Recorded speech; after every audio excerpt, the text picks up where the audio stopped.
At a small factory in Lomé, Togo's capital, Pascaline Akakpo and Eugene Abiasi are hard at work, shelling cocoa beans to prepare them for the next step in the chocolate-making process.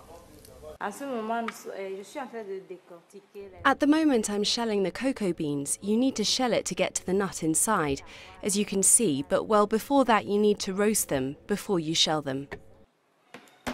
Pascaline was among 60 young Togolese who were trained in Italy last year as part of a European Union-supported program by an organization called PHYSIC, meant to give African entrepreneurs the know-how to start their own sustainable, eco-friendly businesses in their home country.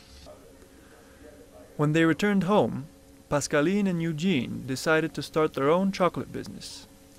But as it turned out, extracting the cocoa paste used to make chocolate from the cocoa beans is no easy task.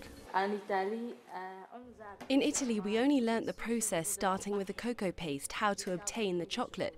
But when we arrived, we wondered how to obtain the paste. That's when we got the cocoa beans and noticed it's not easy to remove their shells. So we thought some more and then we roasted them, and that's how we obtained this. So it's here in Togo that we learnt this. Cocoa is Togo's second largest export after coffee, but as is often the case in Africa, raw materials such as cocoa beans are processed abroad, which means chocolate is usually imported.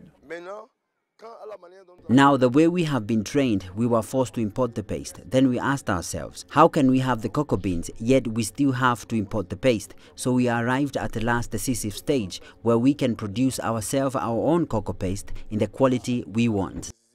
Now that the young entrepreneurs have found a way to process their cocoa beans at home, they hope to reap the benefits of localized value addition.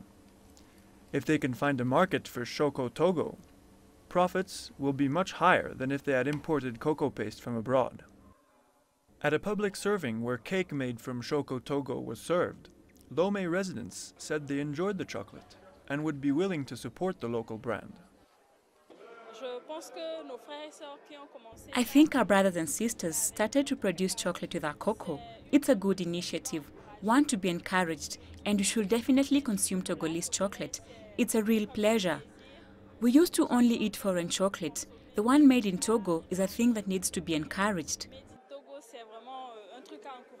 While Chocotogo may not be able to compete with more established global brands yet, its creators can already take pride in combating youth unemployment and poverty in their country in a sustainable fashion.